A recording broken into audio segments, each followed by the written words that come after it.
আমিরুল্লাহ দেখ নামগুলো অনেকদিন আগে আচ্ছা হ্যাঁ কো তুমি কি করে আইতাছে অনেকদিন আলেমের কয় নাম মনে আইতাছে না আলেমদের মধ্যে 3 প্রকার নাম আছে। হ্যাঁ 3 প্রকার আলেম 3 প্রকার চলে 3 প্রকার চলে 3 প্রকার কাজ করে আছে যেমন ভালোও করে ও খারাপও করে হ্যাঁ এটা হলো প্রথম প্রকার। দ্বিতীয়টা হলো যে ও শুধু খারাপই করে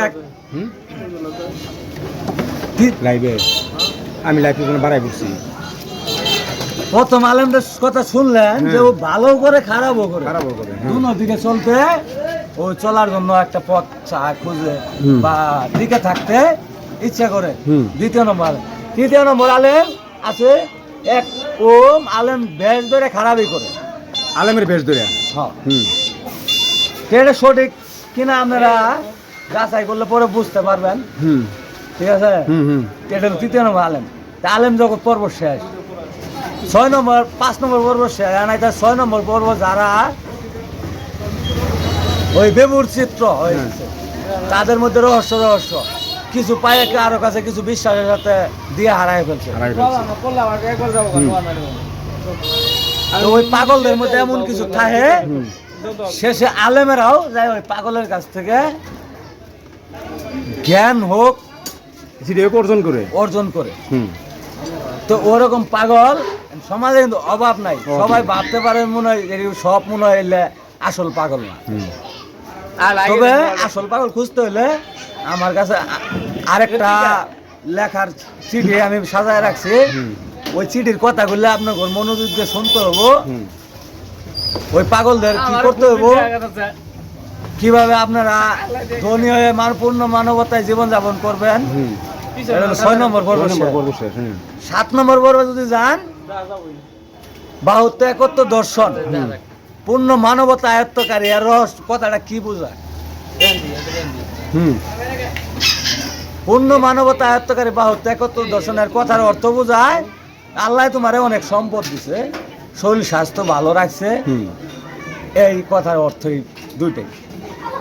এই নিয়ে তোমার কি করতে হবে, পূর্ণ মানবতার কাজ করতে হবে যাতে তোমার মানবতা কোনো দিকে ঘাটতি না থাকে। যে কোনো জায়গায় মানবতার বিষয় নিয়ে তুমি একটা কাজ করো ওই জায়গায় যেন বিন্দু পরিমাণ মানবতার কোনো ঘাটতি না থাকে।